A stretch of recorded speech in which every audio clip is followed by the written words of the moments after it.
Hello, नमस्ते. कसे आहात सगळे? छान ना? मी पण मस्त आहे.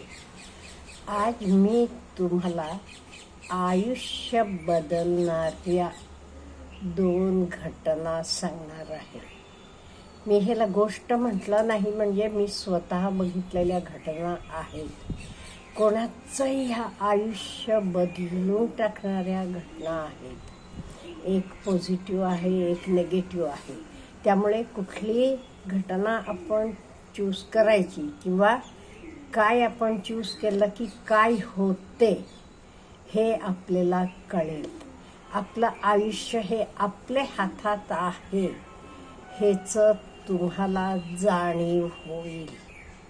कुठल्याही वयात असाल तुम्ही, लहान असाल, मोठे असाल, कधी आपलं आयुष्य आपल्या हातात आहे. आपल्याला हवं तसं आपण बदलू शकतो. ह्या 2 घटना तुम्हाला हे समजावून सांगतील. पहिली घटना एका खेडेगावातली, अगदी खेडं होतं. तिथे नवरा बायको राहत होते. 8 एकर शेती होती, पाणी भरपूर होतं. विचार करा, 8 एकर शेती आणि पाणी भरपूर. पाणी भरपूर असलं की आपल्याला माहीत आहे शेतीत भरपूर पैसा येतो. आणि त्यांना एकुलता एक मुलगा होता. आणि वडिलांना वाटायचं 8 एकर शेती आहे, हे बघितलं तरी चिक्कार आहे, भरपूर मिळते त्यातनं. पण नाही, मुलाला वाटलं नाही, मी स्पर्धा परीक्षांचं तयारी करणार म्हणाला आणि पुण्याला गेला. पाठवला वडिलांनी. आपल्या मुलाला इच्छा आहे म्हटल्यावर जाऊ देत म्हणून. तो तिथे परीक्षेचा अभ्यास सोडून बाकी सगळे नाद लागले त्याला. तर असेल दारू पिणं असेल, सिगरेट असेल, जुगार असेल, हे सगळं करून अभ्यासाकडे लक्षात नाही त्याचं. गेलाय अभ्यासाकडे म्हणून. बघा, तो गेलेला कशासाठी? अभ्यासासाठी. आणि करतोय काय? नको त्या गोष्टी सगळ्या. हे सगळं करायला लागला आणि 70 लाख रुपये कर्ज केला. हे बघा, 70 लाख रुपये. आणि घरी येऊन वडिलांना म्हणाला, नाही तर कर्ज फेडायचं आहे, अमुक तमुक. अहो, वडील बिचारे काय करणार आहेत? अगदी सरळ सज्जन माणसं, नवरा बायको दोघंही. शेवटी वडिलांनी विचार केला, 8 एकर जमीन आहे, 2 एकर विकून टाकूया म्हणाले. 2 एकर विकले आणि त्याचं कर्ज फेडलं. आणि त्याला म्हणाले, आता तुझं हे काही नको, पुण्याला स्पर्धा परीक्षांची तयारी हे सगळं तर थांबव, तू इथेची शेतीवाडी कर म्हणाले. आणि इथे आल्यावरही त्याचं दारू पिणं हे सगळं चालू होतं. मग आई वडिलांनी ठरवलं, ह्याचं लग्न केलं की सुधारेल. आपल्याकडे एक तर मला माहीत नाही कोण हे डोक्यात घातले लोकांचे. लोकांना वाटते लग्न झाल्यावर सुधारेल म्हणून लग्न करतात. हे नाही वाटलं आई वडिलांना लग्न केलं की सुधारेल म्हणून. लग्न केलं ते ती मुलगी आलेली, अगदी शौकीन, सारखं ब्युटी पार्लर. त्यांचे खेडेत नव्हतं म्हणून हे सिटीला जा, तिकडे जा, हिंडणं फिरणं, सगळं बाहेरचं खाणं. अगदी तिला घरदार हे काही नको, नुसतं सगळेच शौकीन होती ती. आणि नवरा दारू पिऊन पडायचा, ही फिरत राहायची. घरात आई वडील होते, पण दिवसेंदिवस मग आई वडिलांना पैसेला तो मागायचा, सारखं पैसे द्या, ह्याला द्या, त्याला द्या. आई वडिलांना माहीत होतं तो पैसे कुठे जातात, काय करतो. त्यामुळे ते पण कंटाळले होते. सून म्हटलं की तिनं घर सुधारायच्याऐवजी तिचं दुसरा नमुना निघाला. मग हे विचार केला, आता काय करायचं म्हणून विचार केले. आणि त्या माणसाने हे बघा, घरात सगळं भरपूर दळप बिळप करून आणलं. 50-60 किलोचं असेल, काय जास्त. दळपं बिळपं करून आणली, सामान सुमान सगळं भरलं आणि रात्री एकाच दोरीला नवरा बायको दोघाही फास लावून घेऊन हे जीवन संपवून टाकले. आजूबाजूचे लोक येऊन बघितलं, मुलगा कुठे आहे पत्ता नाही, कुठेतरी दारू पिऊन पडला असेल, सून कुठेतरी फिरत असेल. मग गावकऱ्यांनी एकत्र होऊन सगळं त्यांचं हे केलं, त्यांना अग्नी दिला, सगळं झालं. मग दिवस कार्य करायचे ठरलं. घरात तरी सगळं घर भरलेलंच होतं आणि ह्यांचे 2 फोटो लावले, मोठे फोटो करून. नंतर सून आली बरं का.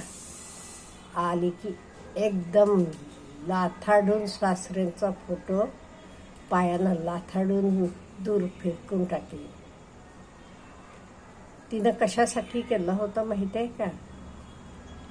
सासरेने आपले नंतर हे 6 एकर उरलेली जमीन देवळासाठी देऊन टाकलेली होती. का म्हणजे त्यांना माहीत होतं ही लोक त्याचा काही उपयोग चांगला करणार नाहीत, तो वाया घालणार. आणि ह्याचे आधी ती सून आपल्या नवऱ्याला मागे लागली होती, तुझे नावाला सगळी जमीन करून घे म्हणून ती नवऱ्याच्या मागे लागली होती. आणि नवरा त्याच्यासाठी आपल्या आई वडिलांना त्रास देत होता, माझ्या नावावर करा, माझ्या नावावर करा म्हणून हे सगळ्या गोष्टींसाठी ते कंटाळले होते आणि ते आपलं जीवन संपवलं. आणि गावकऱ्याही त्यांचं सगळं दिवस तर हे खेडेतनं अजूनही कसं खूप हे माणुसकी आहे, सगळं केलं.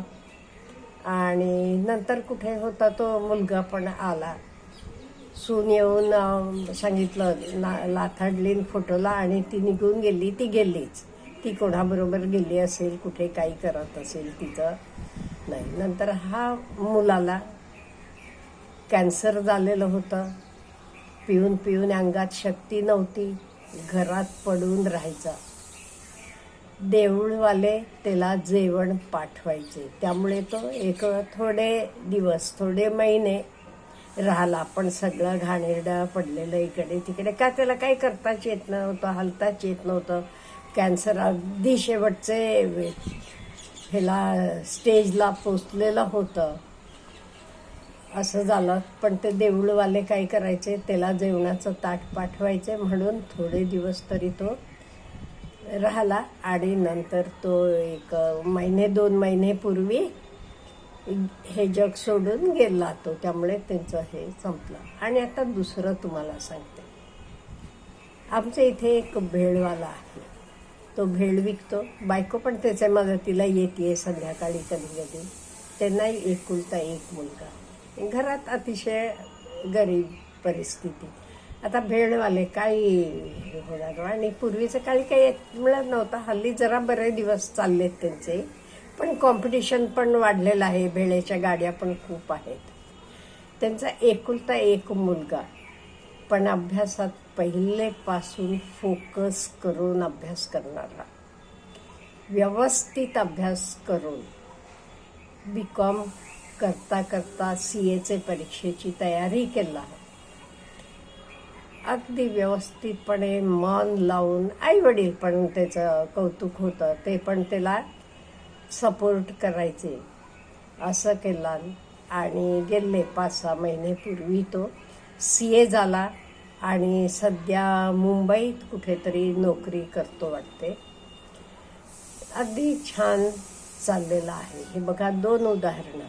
तिथे सगळं असून ते मुलानं काय केला आणि त्याच्या त्या स्थितीला कोण कारणीभूत होतं, तो स्वतः कारणीभूत होता, दुसरं कोणी नव्हता. आई वडील तरी देव माणसं.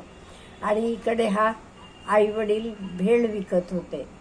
महिन्याला उत्पन्न त्यांचं 10,000चे वर नव्हतं पूर्वी, आता वाढलेलं असेल एखाद वेळेस, मला माहीत नाहीये.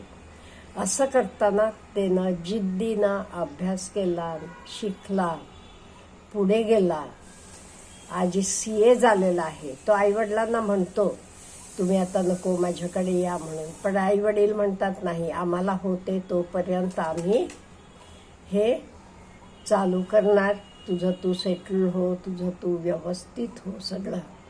म्हणजे तुमचं आयुष्य बदलायची शक्ती कोणाकडे आहे?